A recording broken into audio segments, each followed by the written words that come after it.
So,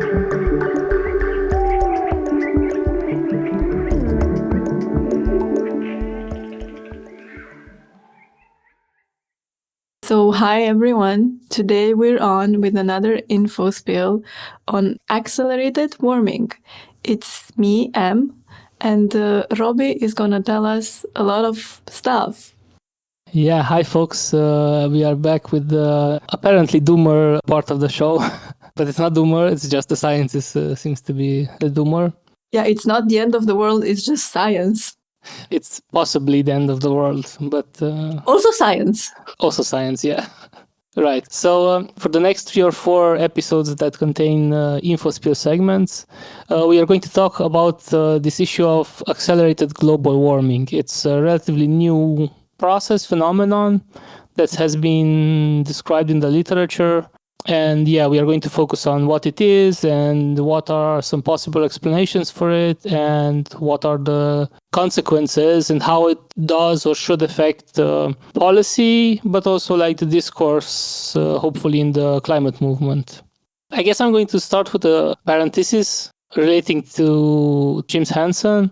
Maybe you're familiar with his name. He's one of the top climate scientists active at the moment. And we will refer a lot to James Hansen's work because this research about accelerated global warming is not part of the established climate science field yet. And as we said, the IPCC is always lagging behind the cutting edge in knowledge in the field, right? And so James Hansen and the team of well-renowned researchers that published together with him, they've been focusing on this topic in the last few years. Maybe a few words about Hansen. I think he's quite an important figure in the climate movement. And just to give some details about him, for those of you who don't know who he is, he's a leading climate scientist. In the 70s, he worked a lot on modeling Earth's climate, and his work, especially on modeling aerosols, was historically one of the major factors that helped the formation of the scientific consensus on climate change. This is the late 70s, early 80s. And then he was the director at NASA Goddard Space Flight Center. It's one of the important organizations at NASA. So he was quite in an important position and a well-renowned researcher at this point in the 80s. And then in 88, he gave a testimony in front of the US Congress in one of the commissions on energy and whatnot. And his testimony was about climate change, but in particular about the fact that it's man-made and that it will hold dangerous consequences in the future if greenhouse gas emissions are not curbed. And this was quite an important historic moment because it was the first time that some major scientist or figure from the research field gave like this kind of testimony in the political sphere. Before 88, climate change was mostly discussed in between scientists and maybe between activists, but in the political sphere, it was not really something seriously considered.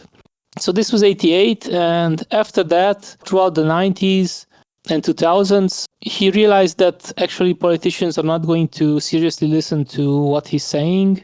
So he started trying to talk publicly, first between scientists and then in the public, about his results and about the danger of climate change. And he was systematically sabotaged. Like his talks were being cancelled. Then during the Bush era, he was censored at NASA. People were like the top-down censorship of what government employees could say publicly and stuff like that. And so finally, at some point, he left NASA and he started doing advocacy and more recently, even civil disobedience actions. So he participated in protests and this kind of occupying a street and stuff. And he was actually jailed. So he's one of the leading scientists and he's in his 80s now and he has risked jail time for what he says is the future of his grandchildren, right? And he's an important figure for me also, like he inspires me as scientist, but I think we should also recognize his very important contribution both to the science and to the creating awareness about the danger of climate change. So this whole discussion about accelerated warming started basically with the now infamous paper called Global Warming in the Pipeline, published in 2023 by Hansen and some other scientists. Can you tell us why is it termed global warming? Because at some point, people in the climate movement started saying, well, we shouldn't call it that. I mean, it's just a term. Sometimes in English we use global heating or climate chaos. It's just to deflect some of the criticism coming from the denialist sphere that says that it's not warming everywhere. So we have snow this year, like Trump said, we have snow this year. Where's global warming? Stuff like that. So climate change will not produce warming everywhere at the same time. In particular, like, for example, if the ocean currents in the Atlantic will collapse due to climate change, then that would mean much cooler winters and even summers in Northern Europe. So it will be a significant global cooling in Northern Europe. And so it's just to put less accent on warming as our knowledge expanded of what the consequences will be, basically. But global heating is accurate because even the cooling, where it will happen, it's due to Earth absorbing more heat. So in English, we use global heating sometimes, but in Romanian, for example, we don't have this distinction between warming and heating, so we just use climate change. Oh wait, so you're actually asking why Hansen and co. chose to use the term global warming. I think now I get it.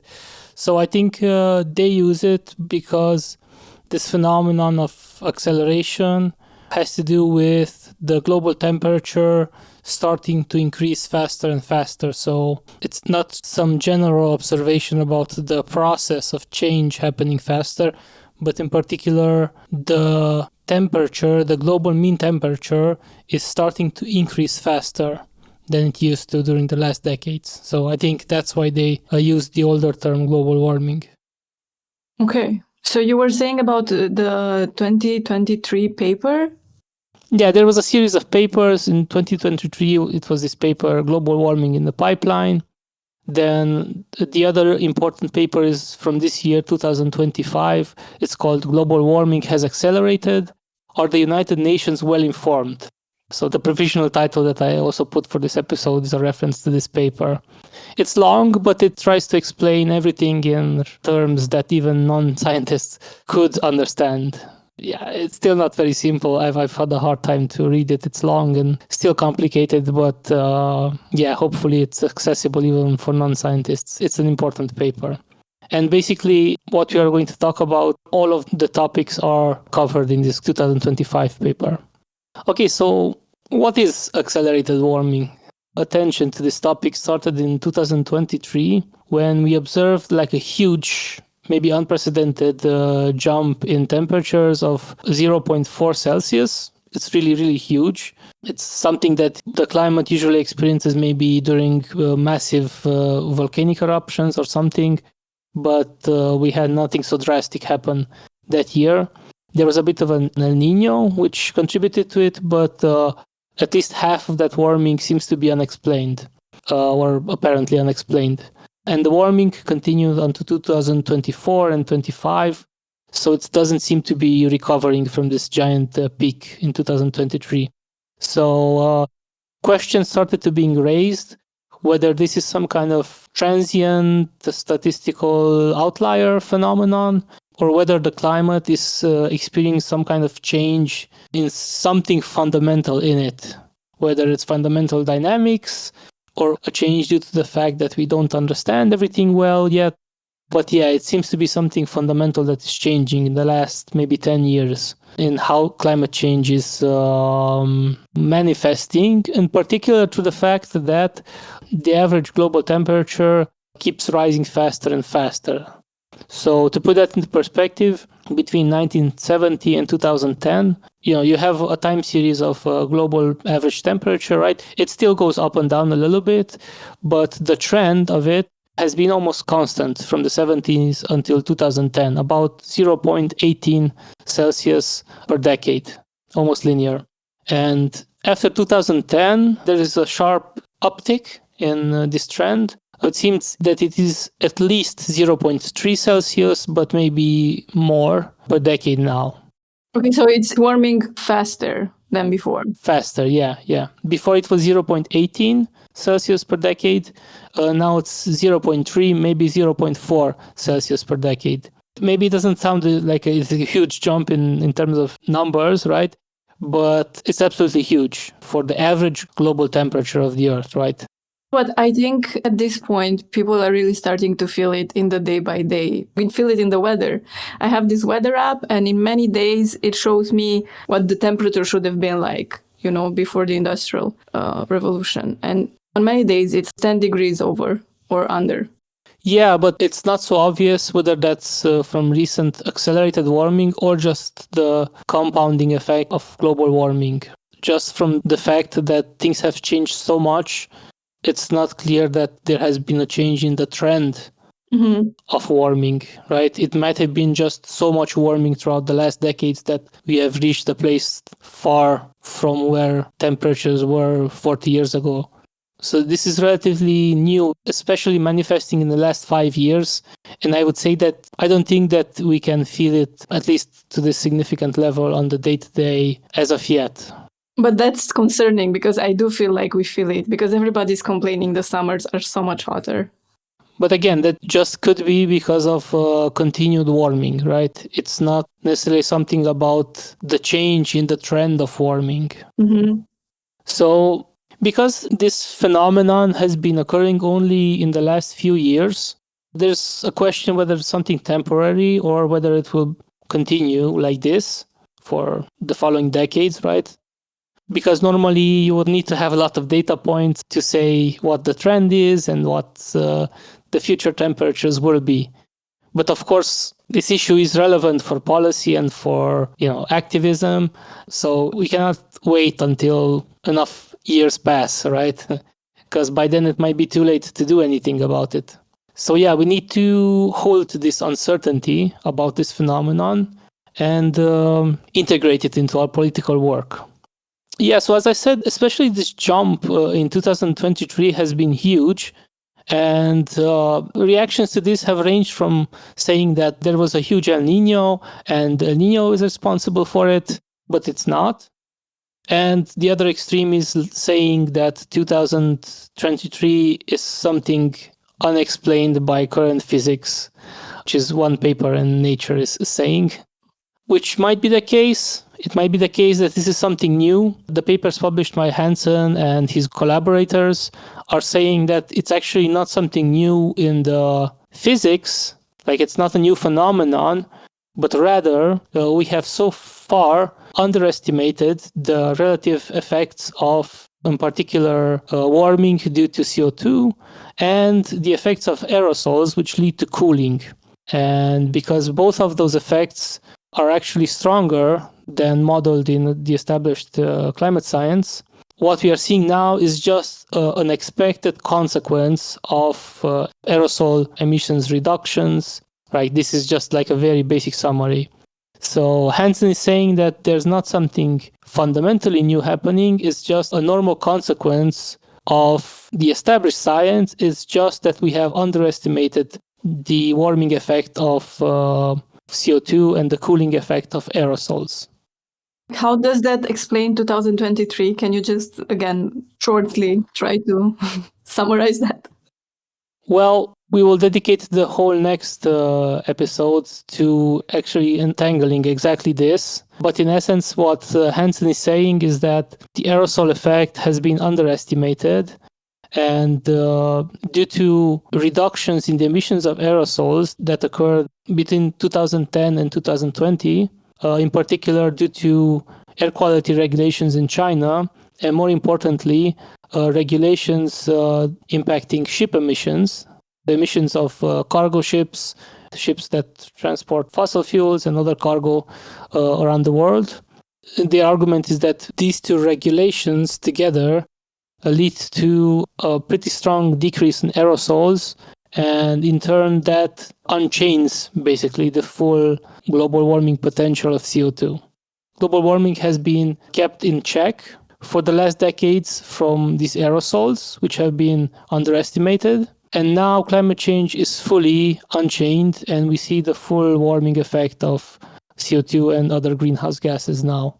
That's basically in a nutshell. Okay, that makes sense. Well, we will explore it more in the following sections. I've tried just to say it in a very simple summary right here.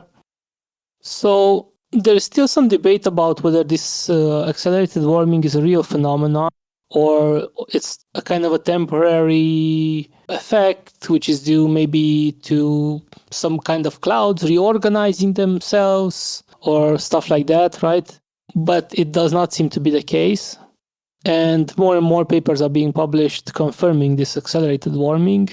Here, I would maybe say a point about confirmation bias, in the sense that I am relying heavily on these publications by Hansen and collaborators. But again, as we've said in other episodes, when you're a scientist who's trying to understand what the likely outcome is going to be, then you need to look at averages and you need to wait for consensus to form, right? But we as activists, we want to prevent any kind of risk for a catastrophic outcome due to climate change, right? And then we need to take seriously this possibility that this accelerated warming is real, because that really changes everything. It compresses the timescales. It also contributes to the faster triggering of tipping points. This whole issue of accelerated warming is, as far as we understand, not related to tipping points. It's something completely different. But faster warming might lead to faster activation of tipping points, right? And so it just accelerates the urgency for action. The time for action is shorter and shorter. And yeah, it seems kind of, again, leading to a direction of doomerism. But I think we should just know about it and use it as a tool in our political work. Just to say to politicians that you need to treat climate change as real urgency, especially in this context of accelerated warming and tipping points, both of which are not really foreseen in national strategies to mitigate climate change. They are not foreseen in the EU's Green Deal plan. So they really need to start treating climate change as a crisis, not just some issues that you can tick, some measures that you can tick in your government plan or whatever, right? It's like if the climate is someone who had an accident and you are putting just a bandage on the wound, but in fact, the leg is broken, and if you continue treating it just with a bandage, it might get gangrene and you have to amputate it, or you will get sepsis and the whole organism will die, right? So that is what we need to say to politicians, that you need to start treating the climate issue as a crisis right now. Because if you don't, tomorrow it might not matter, or in the next election cycle it might not matter. Oh, it will matter, but it will be later. Yeah. It will matter for mitigation, but it might not matter for avoiding some particular outcomes. Of course, as the statistic that I have said already in another episode, which came from Bill McKibben, and I don't know what's the original source, but he said something like every 0.1 degree Celsius increase above, I think, 2 degrees means that the land inhabited by 100 million people changes from just very hot to dangerous to human health. So, of course, we will continue to do mitigation, but considering these tipping point behaviors and these compressed timelines due to accelerated climate change, it might be too late to do prevention measures if we wait. And we know that prevention is always cheaper in the first place than mitigation once a crisis has started to unfold. But it also, prevention leads to less loss of lives and livelihoods. And we will talk in more detail in the following episodes exactly about the nature of this accelerated warming and what are its causes. And now, just to end, let's summarize what we've been talking about. So it seems that in the last 10-15 years, the speed of climate change has been accelerating. The trend of increasing global temperatures has increased from 0.18 degrees warming per decade to around 0.3, maybe 0.4 degrees warming per decade. It's perhaps a new phase into which climate change is entering. And I have referenced James Hansen's work and collaborators who have described this phenomenon, and the explanation that they give for why it's happening has to do with aerosols, the reduction in global aerosol emissions since 2010 to 2020. Aerosols which have generally a cooling trend, and so in the last decades they have kind of kept in check the warming that is due to CO2 and other greenhouse gas emissions. And so now that the aerosols have decreased, the full global warming potential of CO2 has been unleashed, and we are truly entering a new phase of climate change. So that is it in a nutshell, and in the next episodes we'll describe in more detail what aerosols are and what is their impact on climate. And then we will talk about this potentially unchained new phase of warming and how the warming effect of CO2 has been underestimated. And in particular, we will talk about the so-called climate sensitivity, which characterizes how much warming is due to a given amount of CO2, and which Hansen is claiming that the IPCC has been seriously underestimating. And after that, we will talk about what are all the consequences of all this. So buckle up, we have a lot of grim stuff to talk about more. Wonderful. Another grim series of predictions will follow. Yeah, I hope you will be able to sleep after listening to our podcast. It wasn't meant as a horror story podcast, but that is just what life under late capitalism is like.